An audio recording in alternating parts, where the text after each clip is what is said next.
Welcome to Ruined by the Internet. I'm Gareth King. Today we're asking, has the internet ruined dating? It promised us unprecedented connection, but for many people the internet instead damaged the quality and authenticity of dating by offering endless choice, a shopping mentality, and reduced emphasis on genuine in-person connection. To help us get to the heart of things, we're joined by Elly Klein, a professional dating mentor, author, and founder of Your Dating Bestie.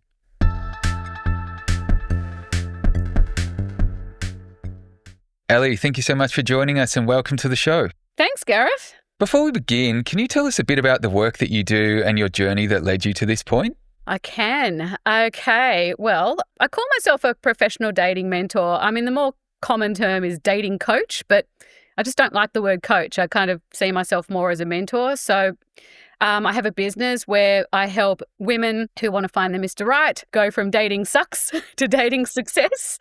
And my business is called Your Dating Bestie because I take a unique best friend approach to this. Yeah, interesting. Dating sucks to success. It seems like that's a very prevalent need right now. The general vibe out there is that, things aren't as good as they could be. And hopefully we can get to the bottom of that today. But you've been involved in the world of dating and coaching in various ways for a while now. Have you been surprised by just how huge online dating has become over that time? Yeah, I mean, it's funny. I was sort of around from the start because I went to high school in the 90s and, was dating in the late 90s and early 2000s. And I didn't start doing online dating until I was 27. That was in 2005. And that was back in the day where it was no apps. It was dating websites.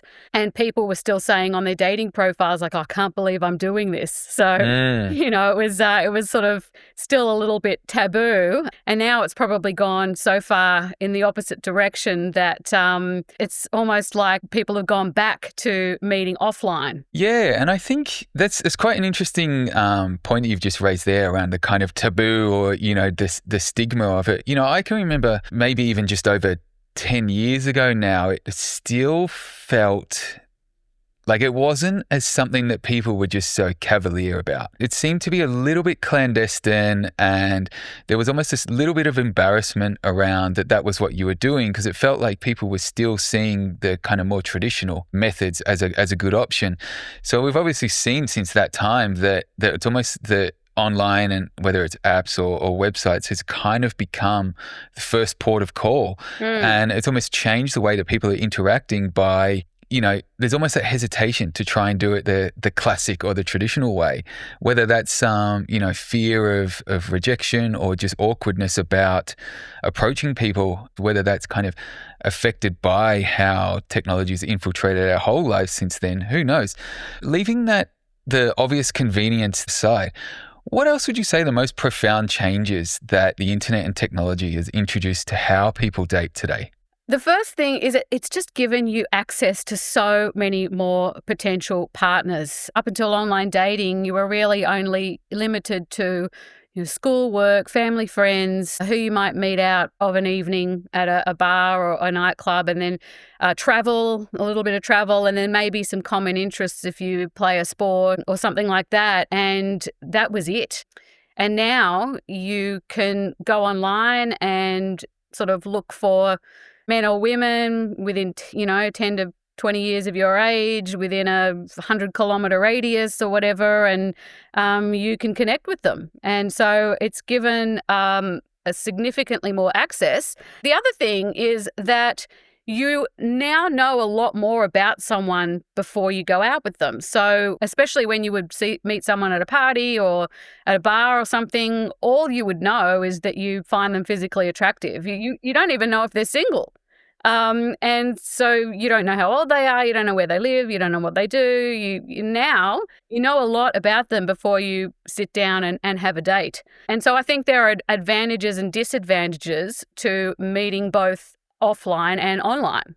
Yeah, it's so true that like everything that I guess technology and the digital world has kind of brought us, one of the problems that it also brings along with the benefits is that scale. As you said, you're exposed to so many more people, there's so many more options, and whether it just kind of becomes this draining numbers game, which feels like a lot of people are having that as the big issue. Like, it's so hard to find one great date or one right person in amongst the gigantic amount of people that are out there that you've almost got to filter through. But I guess that's one of the pitfalls of online dating. And you mentioned there around you kind of get to know a lot more about someone. As we all know, when they're online, people can be anything that they want to be. And so I'm sure that still can be a problem. We've all heard the term catfishing and things like that. Beyond running into someone that's not as they seem, based on your experience, what are some of the other pitfalls people fall into when they're trying to navigate dating and relationships in the digital age? Well, there are a lot of potential pitfalls. Let's hear them. It's funny that despite you can now say a good 10 to 20 years of online dating has gone by, people still don't really know how to use online dating that well, and their expectations are often unrealistic. And so because they don't really know what they're doing, because no one's ever taught them, they sort of dive in. They don't really know what they're doing. They don't have any support. They get frustrated with it quickly and they give up. And it's something, that's how I got into this work. I probably should have given a little bit more background because I did, this is going to sound crazy, but I did 11 years. So I did over a decade of online dating in 3 countries. So in Australia, Canada, and the US, before I finally met my husband online.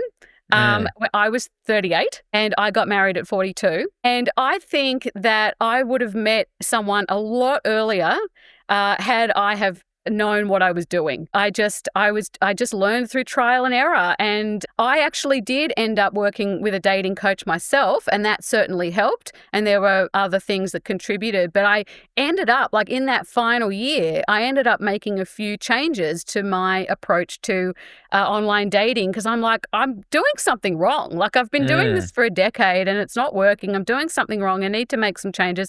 So I made a few little changes to my approach and it worked. And within 6 months of making those changes, I met my husband, David. So I think the first pitfall is not knowing what you're doing and getting frustrated with it very quickly and giving up. And it makes me really sad when people give up, because I just think, if you just changed this and did that or whatever, then, if you just understood this about online dating, then you wouldn't be so frustrated and you'd keep going and you'd find someone. Yes. That's probably the most common pitfall. Yeah, so it sounds like obviously your story was really one of perseverance there, and if that's a lesson that you could pass on to anyone, it sounds like it. And I think that kind of, let's call it impatience, that might be causing people to give up too soon. There's no doubt in my mind that that's born out of this instant gratification culture that we've kind of found ourselves right amongst, thanks to technology. But one thing that comes up again and again around, the world of online dating is probably tied into that, is this notion of kind of shopping culture. So, we all know how these things work, and it's kind of swipe, swipe, swipe. I've seen videos of someone building little robots or hacks for these kind of apps, things that will swipe 50,000 profiles in an hour. I don't know, how they're doing it. And it's kind of trying to beat that numbers game as it's kind of proliferated. But if people are kind of approaching it as shopping, and, we know when you go shopping, you've got complete control over what's on the shelf and what you take. Whereas a human, you obviously don't have that control over them. Yes, the product has to like you back. Yeah. So how is this mentality affecting people's experiences? Or, is it? Are you seeing it in, I guess, what you do and how you help people? Yeah, there's always the argument, is it a numbers game? And well, technically it is a numbers game, but the question is, what are the numbers and how do you play the game? And so the way I see it is it's like a funnel, like a sales funnel, but we'll call it a dating funnel. You need a lot of volume at the top of the funnel, because most people are not going to make it out the bottom of the funnel. And what I mean by this is, let's say you look at 100 dating profiles. You might like Or as a woman, I think men like more of them. But let's say from a woman's perspective, she might look at 100 dating profiles. She'll swipe right on 20. She'll end up having messages with about 10 of those guys. She might speak to 5 of them on the phone. She might get asked out by 3 of them, and end up going on a date with maybe 2 of them, and then hopefully like second, third or whatever date with one of them, and that one ends up being her boyfriend. And then if that doesn't work out, you kind of go through the whole process again. It's funny, the irony is that people are really picky at the top of the funnel, and they're like, oh, he's too old, or he's too this, or he's not enough that, or whatever. And I'm like, try to keep it as broad as you possibly can at the top of the funnel, because most of those guys won't even make it through. They won't message you, or they'll send a boring message, or they won't reply to your message, or they won't call when they said they would, or they don't ask you out, or whatever. So most of those guys at the top of the funnel are going to drop away anyway. So you can get pickier and pickier as you go along. I mean, obviously, the further down the funnel you go, like when you're actually thinking of getting into a relationship with someone, you can be very picky. Obviously, you want to be happy, but at the top of the funnel, that's the irony that we deal with, that everyone's very picky at the top of the funnel because they're already sort of shopping, as you said, for their ideal person. But because that person has to like you back, and because you haven't really interacted with this person or got to know them or see how you converse and laugh and get along or whatever, you need to be more open-minded at the beginning, and then you can get pickier as you go along, because the guys who you found the most attractive or had the funniest or best profiles, they can drop away. And the guys who maybe were, not amazing initially, they can become more amazing as you get to know them, because they're so lovely and they keep their promises and they take you on great dates. So that's kind of the numbers game as I would see it. Yeah, look, even that from that breakdown there, you're looking at a kind of a 1% conversion rate. That's the same as sales.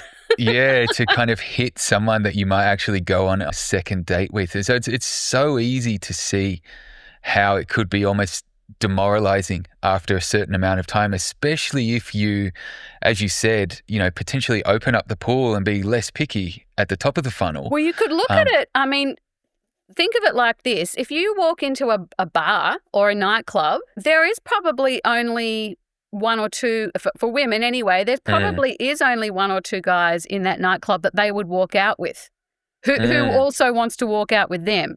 Of the guys in the club that you would walk out with, who would walk out with you, there probably is only 1 or 2 in that room, but there are hundreds of rooms in your city, right? Yeah. So that's the thing, like, it's hard to get your head around, but it's like anything. If you're wondering why, especially with women, if you're wondering why you're swiping past so many men you're not interested in, they're all the men that you walk past in the street or you wouldn't look twice at the bar. They're the same guys. It's the same demographic. It's just online. That's such a good point. I've not actually thought about it like that they are just the kind of bodies in the room. I can imagine it feels like so many more non-matches, because you are seeing the one by one as opposed to just a sea of random faces in one room. All of that said, we know people are kind of shopping, they might be a little bit pickier as they go further down through the funnel, hopefully getting to that 1% at the end. Yep. When people are trying to curate the most perfect online dating profile that they have, that's their main weapon at the top of the funnel there. Yeah. In your experience, has people knowing that they've got just a few photos and a short bio to make an impression, does that result in them portraying what they think the idealized version of themselves should be, even if it's not entirely real? And then does that lead to, if they hypothetically match and meet up, does that increase the chances of leading to dissatisfaction at how fake, digital dating is? Yeah, it's funny. It can go either way. So on the one hand, someone can choose like the best pictures of themselves. If they might even choose, if they're a little bit older, they might choose pictures of themselves when they were 10 years younger, which can be very misleading. They can kind of exaggerate the amount that they exercise or their career achievements. And also people can be very sneaky and not admit that they're a smoker. I turned up to more than one date where I walk into the bar and the guy who has non-smoker on his dating profile is smoking, and I'm like, oh gosh. Oh, really? That happened to me a couple of times. And so that can happen. But I actually think what is more common is that people undersell themselves because they don't know how to sell themselves. Right. And so they choose not great photos of themselves, and they're actually more attractive than that photo. They also don't know what to say about themselves. And so when they say very generic things like, I enjoy watching movies, eating out, travel and going to the beach. And it's like, well, so does every other human being on the planet. And so you know nothing more about that person after having learned that they like to eat out, watch movies, travel and go to the beach. It's like, what movies do you like to watch? Where do you like to eat out? Where have you traveled, or where do you want to travel? You know, what do you do at the beach? Do you surf? Do you sunbathe? Do you hang out with your friends? Do you know, like, I don't know any more about you. And I think people, and it's funny because there are highly educated people, you know, doctors, lawyers, business people who have no idea how to market themselves on a dating profile. And that's how I kind of got into this whole thing, because I'm a copywriter. I have an advertising background. I see online dating profiles as an ad. And I often see people don't market themselves very well. And we've gone from dating sites to dating apps, and it's, you know, pictures and a few prompts. As a writer, it makes me really sad because I used to love a good dating profile. Like, I liked writing them. I liked reading them. And I still write them for my clients, and they are able to use them depending on what site or app they're using. But profiles have now been reduced to answering various prompts. You can still choose good prompts and respond to them in a clever or interesting way so that you stand out and get your personality across a little bit better than just saying very boring and generic things about yourself. People are actually often more interesting than their profile. Yeah, I mean, there's two things I want to touch on out of everything you've said over the last few minutes. The first one being that generic kind of approach, you know, like, I like food, I like sun, you know what I mean? I like breathing air. Yeah, you know, it's like, obviously we all do. And I wonder, you know, if there is some kind of, you know, reasoning behind that, because it is a very easy match with everyone. Whereas if you were to say, you know, you like, I don't know, walking on hot coals or something, you might find two people in the world, you know, and maybe it makes it a lot harder. So maybe that I like the beach, or I like to have a drink, or whatever it is, you know, that's almost like lowest hanging fruit that could lead to a potential common interest. And then, you know, as you said, it's getting to know someone beyond that is where the real interesting stuff happens. Just on that point as well, there's something interesting you said there too around people just don't know how to kind of market themselves. And I think we all know that, you know, we've all been in a situation where you've got to try and write a biography or something about yourself. You know, like maybe you started a new job or something and you've got to write a bit of detail, and it feels like the most cringe thing ever. And so asking other people what they actually see in you and the good things about you is probably gets you a lot more truthful answers of what your strong points are, and B, you know, alleviates that feeling of cringe. So I can totally see how that is part of a service that someone like yourself might offer people. But there was something that you said even before that, which was around you can kind of vet people a lot more. Yes. And so in my mind, that, you know, while it feels somewhat demoralizing and overwhelming, this kind of world of online dating where there seems to be this endless range of people that you may or may not think are right for you, but surely it also presents, as you said, the ability to not only vet people, but it does add some safety aspect as well, right? let's rewind and go back to that situation in the bar where you might see two people in there that catch your eye. So if you were leaving the bar with one of them, you have really no idea what you're getting into. You just kind of hope for the best. Yes. And, whereas if you kind of are doing it the digital way and everybody knows, like people do the proverbial stalking of people and stuff like that, whether it's their kind of Instagram or other things they can find about them online. Does that kind of allow people to see more potential red flags before you even get to that first date? And is that almost another filter that is beneficial for users in this context? Yeah, look, I think that's something I really like about online dating. Like, I like that I know more about him than I find him attractive. Like, I know that I like that I know, I mean, assuming that they're being honest. Most people are being honest or reasonably honest. Yeah. And so I kind of like that I know how old he is, where he lives, what he does, how he expresses himself in writing, what his religious and political beliefs are, whether he likes dogs, whether he's got kids, like if he's been married before. Like, I think that I find that really helpful. Yeah, no, totally. And I can imagine that, as you said earlier with the kind of funnel example, that's just more tools in the kit to filter out what you're not looking for.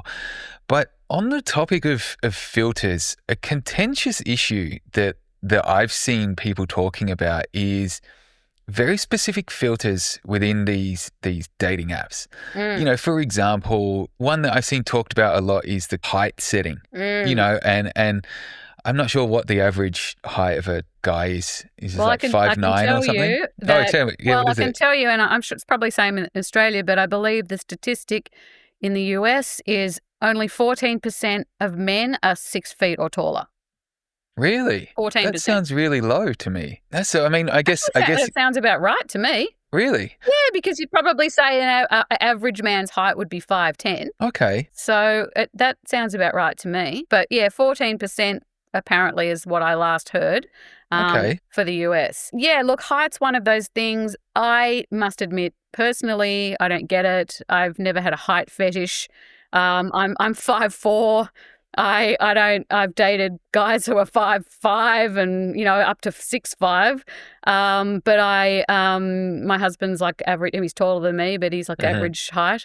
And I don't really get the height thing. But yes, I do know a lot of women love height, and even short women, which I think is a bit cheeky. It's like, can you save the tall men for the tall women, please? It's a bit naughty. But look, everybody's got their preferences.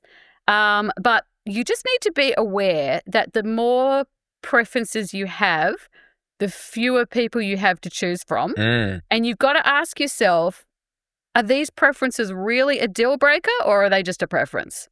Yeah, and that's a great point there around the more preferences that you have.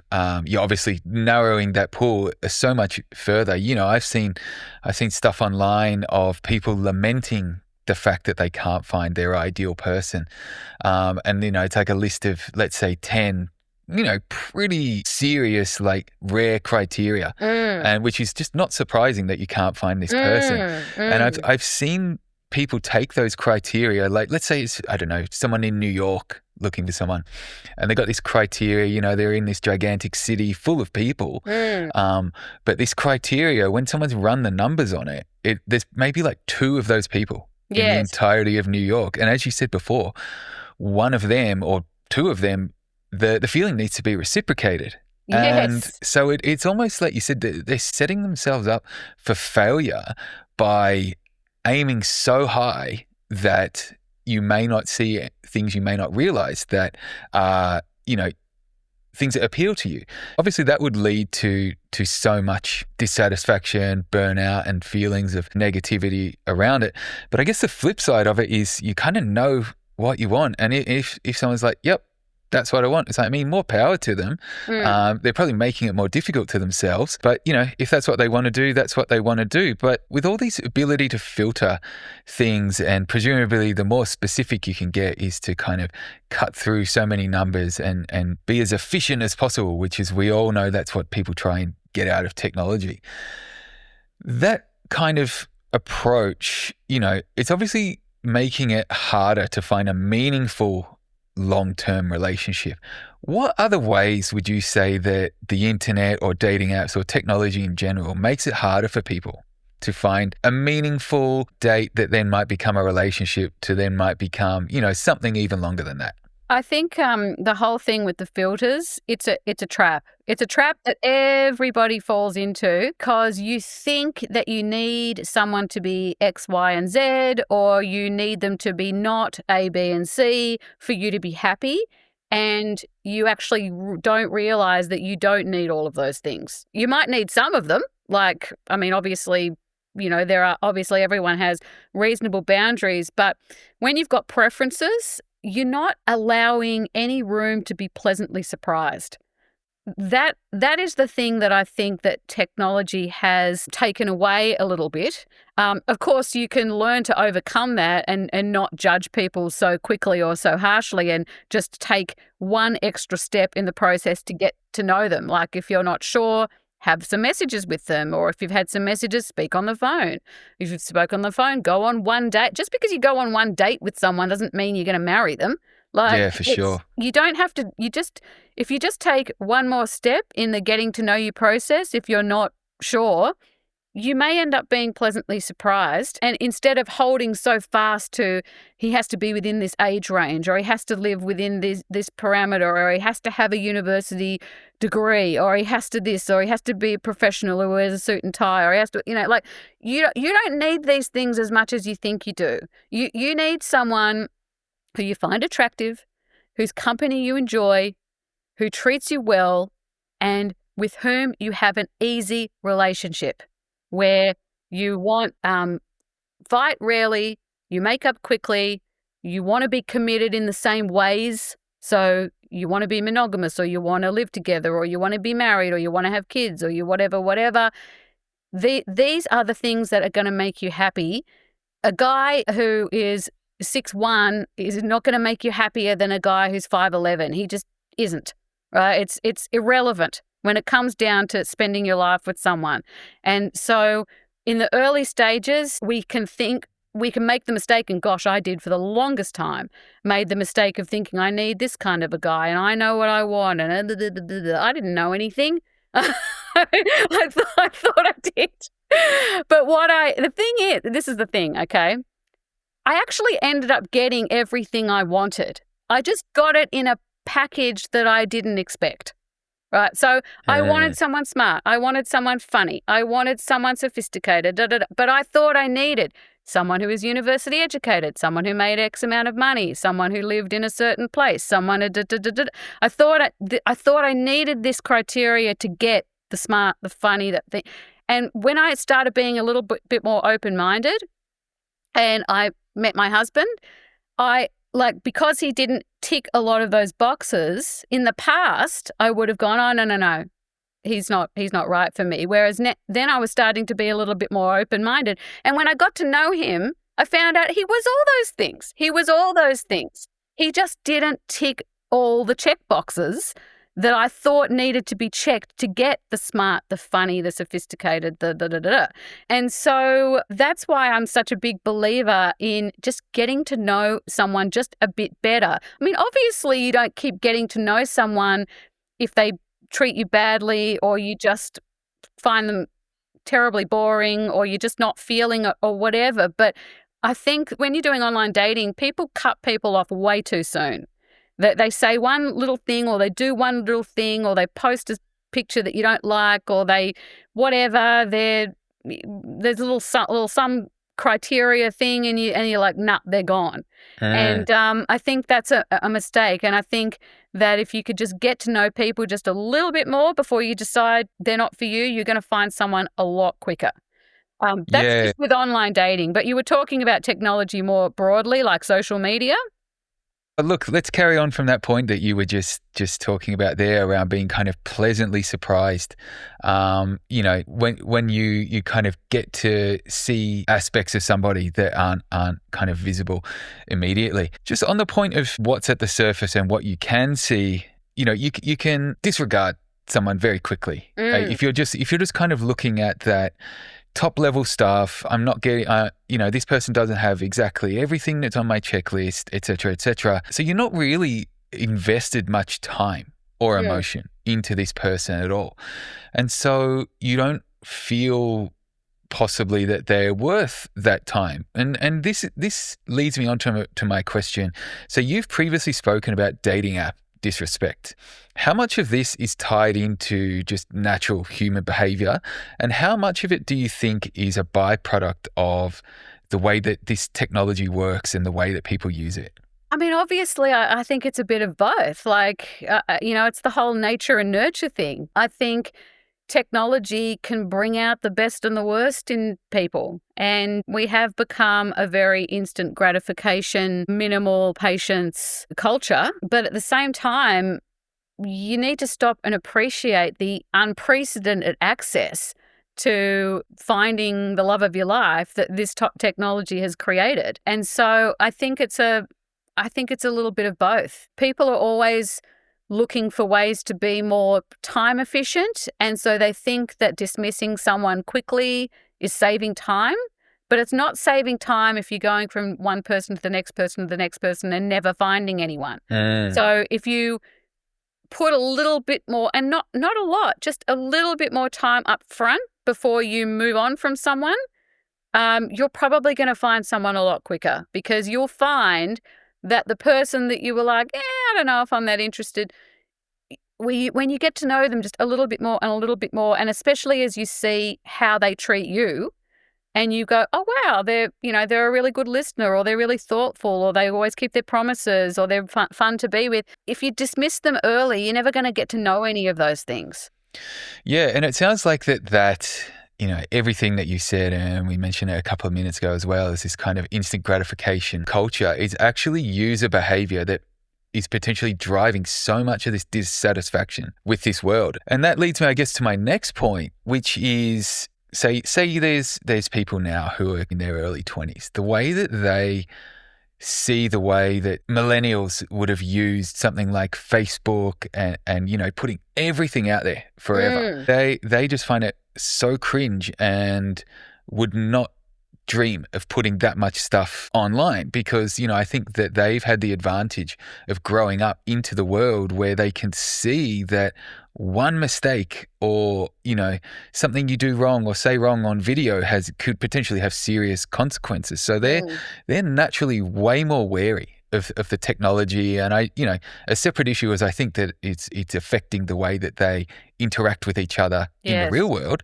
Yes. But are people of younger ages approaching online dating and relationships differently to, say, people 10 years ago or 20 years ago? Look, I'll have to be honest and say I'm not an expert on Gen Z, but from what I can gather, I think that they really take all this technology for granted. I think they romanticize what dating was like before online dating, and it's not as great as they think it is. I was there. I was there. I did it. It wasn't that great, right? You didn't necessarily get treated any better. It wasn't necessarily easier to find someone, and especially after a certain age. Like once school and parties and travel and everything has kind of petered out and your friends have paired up and they're getting engaged and they're moving in together and they're, if you're left single, you're just not meeting a lot of people anymore. And that's when I started doing online dating when I was 27. But I think that they take it for granted and they have contempt for it. And they just think that it's like ruined the world and ruined dating, and it's not that extreme. I think they should be grateful for it. I think it can be a very useful tool if you use it effectively. But I also think that when you're younger, you probably don't need it quite as much. Yeah, no, totally. And I think that you touch on something there, which was, as we all know, when you are younger, like you've got way less other stuff Oh, generally, you do. going on in your life. You know what I mean? You do. Like how many times do you know, whether it's yourself or your friends or whatever, it's like, I can't wait for Friday. I can't wait for Saturday. It's like the highlight of your week is like going out. Yes. You deal with the shit all through the rest of the week until you get to that weekend point, and you can deal with that. So it makes sense that as people grow out of that, they're almost a bit lost without knowing how, as you said, these tools can work and actually just pivot the way that they try and meet someone without, getting shit-faced in a club or something, and everything that comes with that. But because you are working with people who are potentially coming into the world of online dating and may feel that it's not working for them or it's a problem, etc. What tactics or strategies would you say help prime people for success in the world of digital dating and relationships? The first thing is just having realistic expectations. I have like a 20-step system, but it's broken into 3 parts. And the first part is nailing your online dating mindset. And then I've got part 2 is like nailing your online dating game. And then part 3 is nailing your offline dating game. But nailing your online dating mindset in terms of, like we talked about, the online dating numbers game. So, if you expect to get on, look at 100 profiles and go on a date with 50 guys, it's just not, you're not going to get 50 dates out of 100 profiles. So just kind of understanding, and then also sort of understanding that online is just a digital version of the real world. It would be the same statistics if you were to walk into a bar or a party or walk down the street. Yeah, just understanding that it's worth giving as many people as possible a go at the beginning, because they will naturally filter out as you go through the process. And then not being so picky about age and where they live and just to allow yourself to be pleasantly surprised, and just understanding these things, and then a very sort of basic, reasonable screening process so that they're not running out on coffee dates with every single guy who asks them on a coffee date, because that can be really exhausting. And so I say, look, just, swap a few nice messages.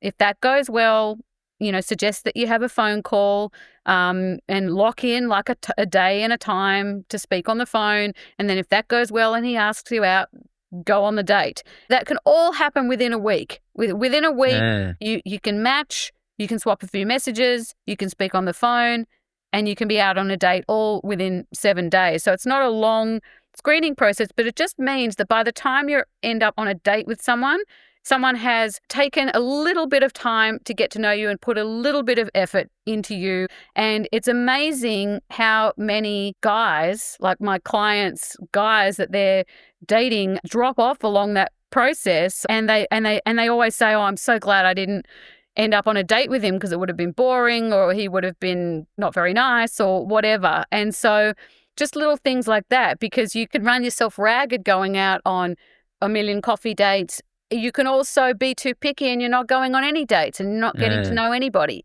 And so it's just learning the whole process. That would be the first thing, is expectations. People go into it with unrealistic expectations of what online dating can do for them. And when those expectations aren't met, they get very frustrated and they give up. And so that's the first thing, just understanding the whole process and doing it in a way that feels as effortless as possible. I mean, obviously, dating takes effort, but it shouldn't make you miserable. If it's making you miserable, you're doing something wrong. Yeah, there's a few themes that are coming up through all of that. And it's, one that I keep thinking is that, the more things change, the more they stay the same, which is our basic kind of human needs and wants aren't changing. It's almost just that the numbers game feels like you're fighting through so much more because you're disregarding everybody. Whereas you said something there a couple of minutes ago that you almost need to flip that numbers game and cast the net wide and let the natural filter do its thing. So this, it sounds like a lot of people claiming that, the internet and technology has ruined dating are actually partly their own worst enemy, by the way that they're using it, Mm. rather than strategically like a tool, as you've been saying. But for those people, who might be feeling overwhelmed or burnt out by their experience with dating in this digital world, what would you say is the most instantly actionable piece of advice that you would give them to change their mindset and get back into it positively? Look, take a break. Just don't take too long a break. So take a month off. Take a month off. Just don't take 6 to 12 months off. You don't need 6 to 12 months to get over a bad date. Like I see it. Oh man, I see it on social media all the time. These girls will get on and tell this long rant about this guy and this, and I'm thinking it's just one guy. Yeah. It's just one guy. Like the next guy that you meet online could be really nice. Don't let this one guy ruin it for you, or don't even let a handful of guys ruin it for you. And they sort of think, and then you'll see all these comments underneath, this is why I don't do online dating. It's like, really? This is why this one guy has ruined all of dating for you? Yeah, it's kind of, I can imagine there's something in that, the whole misery loves company thing. Oh, like, absolutely. That is really one of the most toxic things. Yeah, I can imagine. At the moment, it's almost become, it's uncool to be optimistic. It is absolutely a misery loves company cesspit where everyone is just in there, especially women, bitching and moaning about men and dating, and it's all awful. I'm never going to find someone, and I've decided to be alone, and blah blah blah. And it's just like it's really sad, and it's like you have got years and decades ahead of you. Like, don't spend it like in negativity. Yeah, in that negative mindset. Yeah, it's a real shame. And if you jumped into one of those comments and said something positive about dating, you would get destroyed. Really? That sounds awful. Yeah, it's like real crabs in a bucket stuff. Yeah, that's God, that's so interesting, and that makes so much sense that everybody would have probably had a bad experience, and the way to kind of commiserate and show camaraderie is by saying, yeah, I've had a bad experience too, and then maybe overplaying how bad it was of who's had the worst dating experience, and just kind of becomes this mentally self-fulfilling prophecy.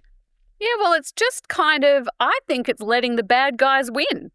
Yeah, yeah. Why would you let these, a-holes ruin your entire love life? Like, don't let them. Like, rise above it. Like, of course, look, everybody needs to, sort of download every now and then. And, there's nothing wrong with having a whinge to your girlfriends or sharing a bad experience or whatever. But it's when you let that one bad experience or a few bad experiences like ruin your entire romantic future, and you decide that I'm never dating again, or I hate all men, or whatever. That's when I think it's really sad and unfortunate. And life isn't short; life is long, and there are life is long, and there are many years and decades. And I don't think that you should let a few bad apples, or even more than a few bad apples, spoil the bunch. I mean, I have seen people pick themselves up and dust themselves off and find love again against all odds. And I just have so much admiration for them. I've got a funny story. My husband's aunt lost her husband. When she was in her late 70s, and when she was 80, she got remarried, and she was with that husband for 12 years until he passed away when she was 92. 12 years. Yeah. 12 years. And you would think that, like, at 80, all of that is over. No. She had a whole 12-year relationship with someone after the age of 80. And what a great story. You're not gone until you're gone. Yeah. Look, I think that's such a good way of looking at it. And it seems like that for all the talk of how, the internet has ruined dating for so many people. A lot of it, as you said, can kind of come down to two key words, which is perseverance and positivity. And I'm sure that if you are persevering and positive, like attracts like. And I guess that's what everybody's going to want. Thanks so much for that, Elly. What's on the horizon for you, and where can people follow what you're up to? Okay, well, my website is yourdatingbestie.com. I have a free training. It's a 20-minute video. It's called Empowered AF, How to Find Mr. Right Without Having to Change Yourself, Lower Your Standards, or Waste Your Time. I have a podcast called the Your Dating Bestie podcast. I also turn each episode into an article on Medium and Substack. And if you just Google my name, Elly Klein, E-L-L-Y, Klein is K-L-E-I-N, just like Calvin Klein underwear. I'm proud of that. You can find me, or just you can search Your Dating Bestie on Instagram and Medium and Substack and podcasts, and you'll find me. Awesome. Elly, thank you so much. Thank you so much, Gareth. Great chat. For more info on what we've discussed today, check out the show notes. If you enjoyed this one, you can subscribe to Ruined by the Internet on your favourite podcast app and help spread the word by sharing this episode or leaving a review. I'm Gareth King. See you next time.